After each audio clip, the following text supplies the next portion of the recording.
E aí pessoal, tudo bem? Aqui é o Augusto do Oficina da NET e hoje vamos trazer para vocês o review do King Cobra, que é o novo topo de linha da Redragon.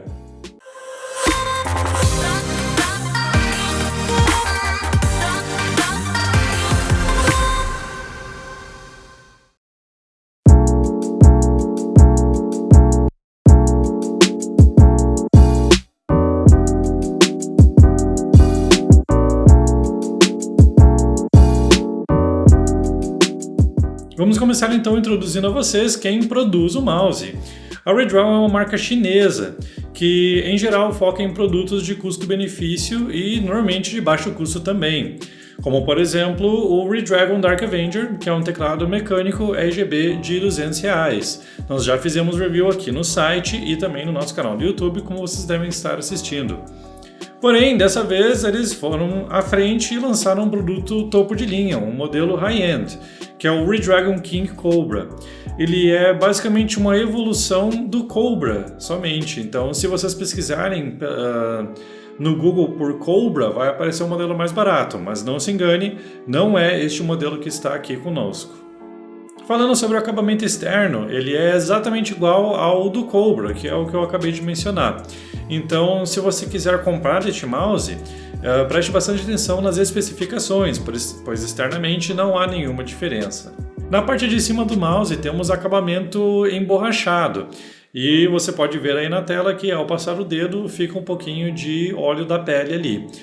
Não sabemos o quanto este acabamento irá durar, mas sempre falamos que é melhor ter plástico fosco do que emborrachado, pois mouses são conhecidos por ficarem extremamente grudentos após alguns meses ou até anos de uso. Ainda na parte de cima do mouse temos 3 botões. O primeiro troca o perfil de iluminação no mouse, o do meio diminui a DPI e o da frente aumenta a DPI. Claro que ainda temos o botão do scroll. Nas laterais do mouse temos acabamento com texturização em hexágonos. E na lateral esquerda temos 2 botões laterais. Este acabamento é bem comum em vários mouses e ajuda a melhorar o grip, a aderência da sua mão com o mouse. Claro que além do acabamento em hexágonos, temos uma linha RGB que encobre as 2 laterais e a parte traseira do mouse. Falando na parte traseira, o logo da Redragon também está iluminado na traseira. O único outro lugar que temos iluminação RGB, além da linha e do logo da Redragon, é nas pontas do scroll, que você pode, todas as zonas, controlar via o software da Redragon no seu computador. Agora vamos para a parte de baixo do mouse. Embaixo do mouse encontramos obviamente os teflons e mais um botão, que está nomeado como Mode Switch. Este botão serve para trocar os perfis do mouse enquanto você joga, então ele consegue segurar no total de 5 perfis e você pode alternar entre eles sem precisar de software. Também encontramos o cabo do mouse, que na verdade não é muito maleável. Ele mantém bastante o formato dobrado que vinha na caixa e isso acaba às vezes atrapalhando um pouco quando você vai fazer grandes movimentos no mousepad. Creio que um acabamento de borracha um pouco mais fino ou até paracorde, caso a Redragon estiver disposta, seja um acabamento muito melhor para o cabo. Ele provavelmente não irá lhe trazer grandes problemas, mas também não é o melhor cabo que temos no mercado. Na outra ponta do cabo temos o conector, que tem os pinos internos banhados a ouro para inibir a oxidação. Ele não é tão largo quanto outros ponteiros USB de outras marcas, mas ainda assim não é no formato padrão, então aí também fica uma dica para melhorar. Use em formato padrão para não atrapalhar o seu cliente de plugar outras portas USB logo ao lado ou embaixo. Outra coisa que muitos mouses estão sujeitos a ter é scroll rattle, que é quando você pega o mouse e o mexe, né? Aqui temos o cabinho fazendo barulho e felizmente o nosso King Cobra não tem nenhum problema disso, ele não apresentou nenhum scroll rattle, então você pode ficar bem tranquilo. Agora vamos falar um pouquinho da ergonomia e do formato do mouse. Primeiramente, ele é baseado em um dos mouses mais clássicos que temos no mercado, o IntelliMouse da Microsoft. Inclusive, a Microsoft fez um reboot, digamos assim, e lançou o IntelliMouse Pro. É um formato de mouse que é usado por muitos mouses até hoje, como por exemplo o Death Adder Elite e o Rival 310, assim como o G403, que seria, tecnicamente falando, o competidor direto do King Cobra, principalmente em preço. Com isso em mente, Pessoas com mãos pequenas e médias, com a pegada palmo, vão ficar extremamente confortáveis ao usar o King Cobra. Já se você tem uma mão muito grande, pode ser que o mouse mais alongado seja mais confortável para você. Para quem tem a pegada fingertip, ele também serve muito bem. O único porém nessa pegada é o peso, ele tem 109 gramas. Então pode ser que ele fique um pouco pesado para você e você não ache ele tão confortável assim. Já a pegada claw cai muito bem nele também e você não terá nenhum problema com isso, afinal os switches são ativados facilmente se você clicar mais para trás. Então, novamente, estará muito bem servido com este mouse. Então, neste aspecto, a Redragon acertou no mouse, não tem nenhum problema aqui. Claro que nenhum mouse é perfeito e sempre terá alguém que não achará o mouse tão confortável assim. Mas isso é normal e isso varia de pessoa para pessoa, então muito bem, Redragon, acertaram bem.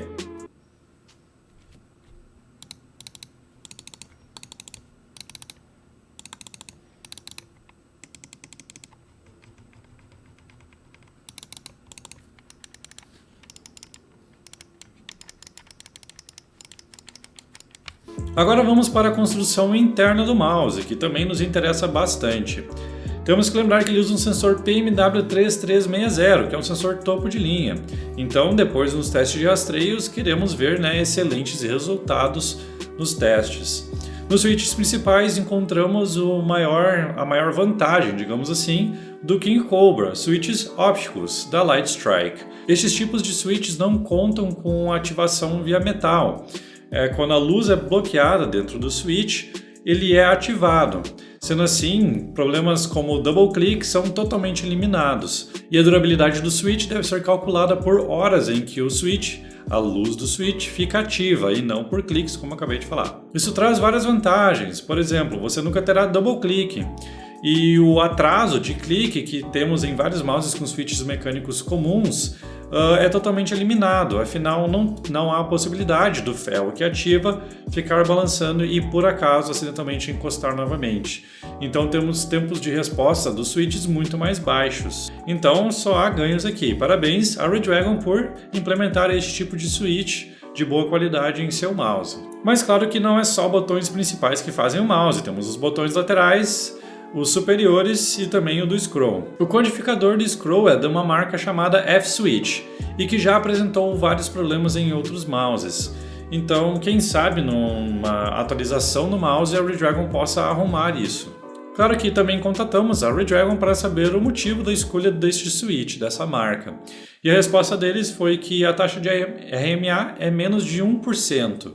Então eles preferiram manter este switch dessa marca pela taxa baixa de problemas. Nos botões laterais encontramos switches da Changfeng, que é uma marca que faz switches de decente qualidade para botões que não são principais, então nenhum problema aí.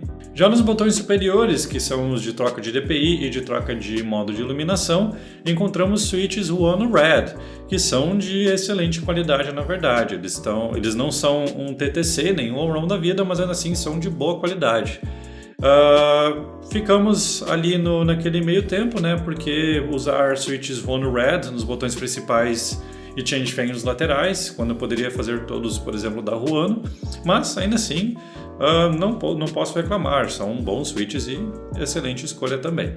E assim como nos botões laterais, no botão do scroll temos um switch da Changfeng, porém dessa vez modelo White.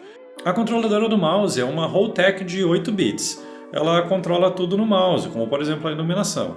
E assim como eu já falei antes, o sensor é um Pixart PMW3360, um sensor topo de linha que tecnicamente falando não deveria ter nenhum problema em rastrear tudo que você fizer de movimento no mouse. Vamos agora então para a parte de desempenho e rastreio do mouse para ver como a Redragon implementou esse sensor. Vamos começar então a parte de desempenho no mouse fazendo os testes de jitter e de prediction. E para isso usamos a ferramenta do Paint no Windows. Neste teste não tivemos nenhum problema e ele funciona perfeitamente bem, então até o momento a implementação do sensor parece ter sido bem feita. Agora vamos para os testes de consistência, que usamos o Mouse Tester. Em 1000 Hz o sensor funciona um tanto quanto estranho. Na verdade o rastreio não parece nada bom em 1000 Hz, ele parece ter bastante distorção e não não é uma coisa que eu gostaria de ver em um sensor topo de linha deste nível. Mas se fazermos os testes de rastreio e consistência em 500 Hz, a história muda completamente. Temos um rastreio perfeito e realmente não dá para reclamar aqui. Então, quem sabe a Redragon fez alguma implementação errônea ali com 1000 Hz, mas podemos ver que ele não trabalha muito bem. Já em 500 Hz não há problema algum. Felizmente, isso é uma coisa que provavelmente por uma correção via firmware pode ser resolvida, né? Então, Redragon, fica aí a dica. Por favor, lancem um firmware atualizado para o mouse para ver se a gente consegue arrumar este 1000 Hz. Mas, se você usar em 500 Hz, você terá rastreio perfeito. E por último, temos o teste de aceleração. E o mouse conta sim com um pouquinho de aceleração. Isso provavelmente você nunca irá perceber durante os jogos e não irá atrapalhar basicamente nada também. Mas ele tem um pouquinho, às vezes um pouquinho a mais, às vezes um pouquinho a menos. E isso tanto em 1000 Hz quanto em 500 Hz também. Mas em geral, o King Cobra performa de um jeito que está dentro do esperado. Ele não tem a melhor implementação do sensor, mas ainda assim ela é boa e faz o que basicamente ele promete. Temos aí switches principais excelentes, modelos óticos, que você provavelmente nunca terá problema. Temos botões laterais e do scroll da Changfeng, que também em geral dão um pouco problema, assim como os botões superiores da Huono Red, que são de boa qualidade. A única peça, digamos, não tão boa é o codificador do scroll da F-Switch. Mas, se a Redragon está certa com os números, temos menos de 1% de taxa de RMA. Então isso provaria, em tese, que ele não tem nenhum problema. Porém, ainda assim, temos vários relatos, principalmente de reviewers, tanto o Franklin, que escreve aqui para a Oficina.net, quanto o Wellington Diesel, o Eto, lá do Adrenaline, do scroll fazer barulhos chatos após alguns meses de uso. Isso se dá pela falta de lubrificação do codificador. Então, Redragon, a gente pede com carinho que vocês troquem, usem um codificador da Huono, por exemplo. Sabemos que a taxa de RMA é baixa, mas ter um barulho muito chato na hora de scrollar não é a melhor coisa do mundo. A gente sabe que vocês conseguem fazer essa troca sem aumentar muito o preço. Então fica esse pedido para vocês. Tirando isso, o King Cobra é um excelente mouse, principalmente pelo preço, que varia de 130 em promoções até R$180, ficando na média dos 150 a 160. Ele entrará em promoção na Black Friday, informação direta da Redragon, e recomendo sim que vocês comprem este mouse caso é um valor que vocês têm, até 150. É uma ótima escolha e sem dúvida será uma melhor escolha do que o G413, que apresenta vários problemas desde seu lançamento. Então o nosso veredito para o mouse é que a gente indica ele sim, sem problema algum, e você provavelmente estará muito feliz comprando ele. Parabéns, Redragon, pelo trabalho, estamos muito felizes por ver produtos excelentes vindos de vocês, e como eu falei, a única ressalva é o codificador do scroll, que a Redragon pode atualizar futuramente. Mas, tirando isso, este é o review do King Cobra. Comentem aí embaixo se vocês gostaram, deixem um like aí, se inscrevam no canal, e sigam a gente lá no Instagram e no Twitter também. Valeu, pessoal, e até a próxima!